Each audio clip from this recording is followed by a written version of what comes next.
quais são os sinais de alarme para dengue. Isso é muito importante. Então, por exemplo, você teve dengue, está com dor abdominal e está com vômitos, dor de cabeça.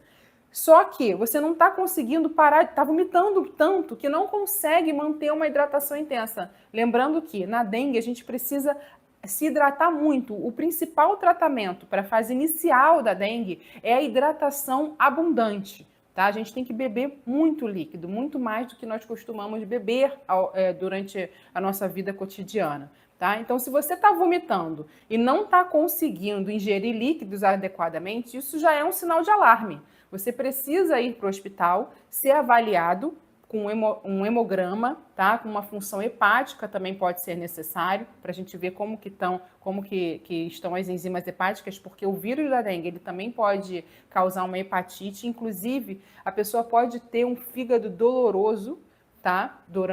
Nos quadros mais graves. Então você precisa, se está vomitando muito, precisa ir ao hospital colher exames de sangue, hemograma para ver se está hemoconcentrado, para ver se precisa fazer uma hidratação venosa, de repente tomar uma medicação antiemética venosa para que você possa parar de vomitar e passe a ingerir líquidos oralmente para você poder ser liberado. E o que vai determinar se você vai voltar para casa ou se você vai permanecer internado?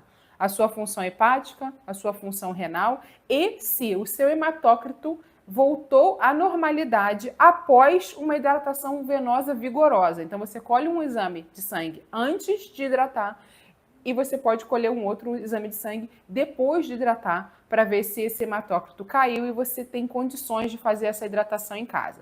Se você tiver hipotensão, o que é hipotensão? Postural, né? Você levanta e fica tonto. Isso já é um sinal de alarme, você tem que procurar o médico. Se você tiver uma dor abdominal muito importante, isso também é um sinal de alarme e você tem que procurar o hospital, tá? O rash, né, as petequias e o rash da dengue, ele não tem, as petequias têm relação com a gravidade, mas o rash cutâneo, que são aquelas manchinhas vermelhas que ficam na pele, elas acontecem mais no final da doença e elas não têm relação com a gravidade. Porém, as petequias, que são sinais de sangramento, isso sim tem relação com a gravidade, tá? Então, quando você for ao hospital, nesse hemograma, será analisado também as suas plaquetas, a contagem de plaquetas. E aí será avaliado se você tem risco de sangramento ou não. Então, se você tem risco de sangramento, com uma plaqueta muito baixa, menor do que 50 mil, você vai precisar ficar internado, tá? Em observação.